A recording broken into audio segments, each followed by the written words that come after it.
नमस्कार। देश काल में आपका स्वागत है। मैं हूं मुकेश कुमार।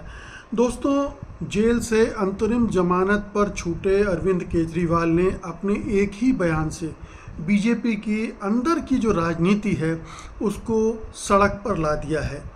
उन्होंने जब ये कहा कि आप अगर वोट देने जा रहे हैं तो ये सोचकर वोट कीजिएगा कि आप वोट प्रधानमंत्री मोदी को नहीं, अमित शाह को दे रहे हैं।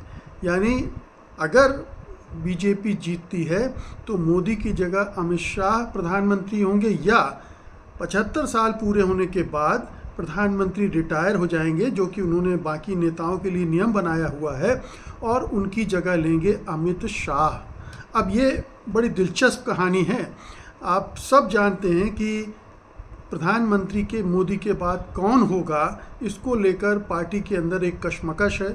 2-3 नाम बार बार सर्कुलेट होते रहते हैं, जिनमें से एक नाम उत्तर प्रदेश के मुख्यमंत्री योगी आदित्यनाथ का है, दूसरा नाम नितिन गडकरी का है, तीसरा नाम राजनाथ सिंह का है, और कई लोग अमित शाह का नाम भी लेते हैं।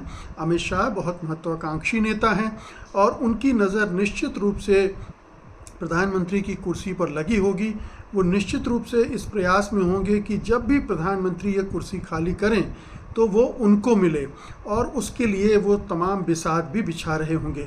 इसी बिसात के तहत ये चर्चाएं चल रही हैं, अफवाहें मान लें आप, अटकलें मान लें, कि अगर बीजेपी की सरकार बनती है, प्रधानमंत्री मोदी बनते हैं, तो उत्तर प्रदेश से योगी आदित्यनाथ की छुट्टी हो जाएगी।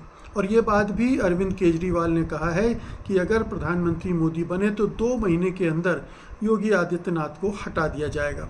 ये पूरे उत्तर प्रदेश के चुनाव में ये चर्चाएं चल रही हैं कि मोदी जी योगी आदित्यनाथ को हटाएंगे, और ये पूरे चुनाव की चर्चा ही नहीं है, मतदाताओं के मन में भी है कि योगी आदित्यनाथ रहेंगे या नहीं रहेंगे। और दूसरी बात ये है कि जो चुनावी प्रेक्षक हैं वो भी महसूस कर रहे हैं कि योगी आदित्यनाथ उतनी मेहनत नहीं कर रहे हैं इस चुनाव में जितनी उनसे अपेक्षित है या जितनी उनको करनी चाहिए। ये भी कहा जा रहा है कि योगी आदित्यनाथ नहीं चाहते कि उत्तर प्रदेश से मोदी जी को इतनी सीटें मिलें कि वो बेलगाम हो जाए। यानी अगर वो सत्ता में आते भी हैं तो उनके पास इतनी ताकत ना हो कि उनको डिस्टेबलाइज करने के बारे में वो सोच भी पाएँ। इसलिए उत्तर प्रदेश से वो कम से कम सीटें जितवाने की फिराक में है। अब ये आप बीजेपी के अंदर की राजनीति देखिए। एक तरफ कहा जा रहा था कि आरएसएस चाहता है कि मोदी के बाद योगी बने। उन्हें हिंदुत्व के चेहरे के लिहाज से योगी ज़्यादा सूट करते हैं, क्योंकि योगी उग्र हिंदुत्व का नेतृत्व करते हैं, प्रतिनिधित्व करते हैं, अमित शाह भी करते हैं।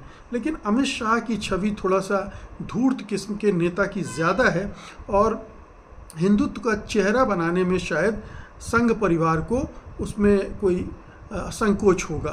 तो योगी आदित्यनाथ को वो ज़्यादा मुफीद मानते हैं, क्योंकि उनका एग्रेशन भी है, वो एक साधु वाली छवि भी है, और अब उत्तर प्रदेश के मुख्यमंत्री के रूप में उन्हें एक पूरा टर्म हो गया और ये दूसरा टर्म भी चल रहा है। तो ये एक तैयारी संघ परिवार की हो सकती है। लेकिन अमित शाह और मोदी, इन दोनों की तैयारियां कोई दूसरे तरह की भी हो सकती हैं। निश्चित रूप से अमित शाह की तैयारियां तो होंगी ही कि वो मोदी जी के वारिस बने, और इसी चक्कर में वो फंस गए हैं।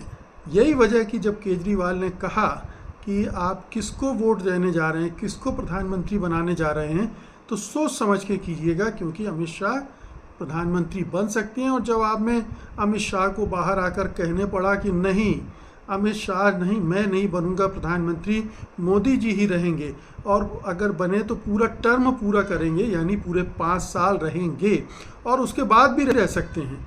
और हम जैसा कि मोदी जी के चरित्र को जानते हैं, वो कुर्सी छोड़ने वाले में से नहीं है आसानी से। वो कुर्सी नहीं छोड़ेंगे, उनका वश चलेगा। तो 2047 तक अगर वो जीवित रहे तो 2047 तक कुर्सी पर बैठे रहेंगे। तो मोदी जी से किसी को उम्मीद नहीं है कि वो आसानी से सत्ता का हस्तांतरण करेंगे, किसी को उत्तराधिकारी बनाएंगे और सत्ता सौंप कर वनवास चले जाएंगे। वो उस तरह के व्यक्ति नहीं है। जो हमने पूरा 10 साल या बल्कि उनका पूरा मुख्यमंत्री से लेकर प्रधानमंत्री तक का जो सफ़र रहा है उसको देखकर ये आसानी से समझ सकते हैं। तो बीजेपी के अंदर की जो फूट है, जो आपसी धींगा मुश्ती चल रही है वारिश बनने की, वो अब सामने आ गई है और ये एक डैमेज कर सकती है इस चुनाव के दौरान बीजेपी को, उसकी संभावनाओं को।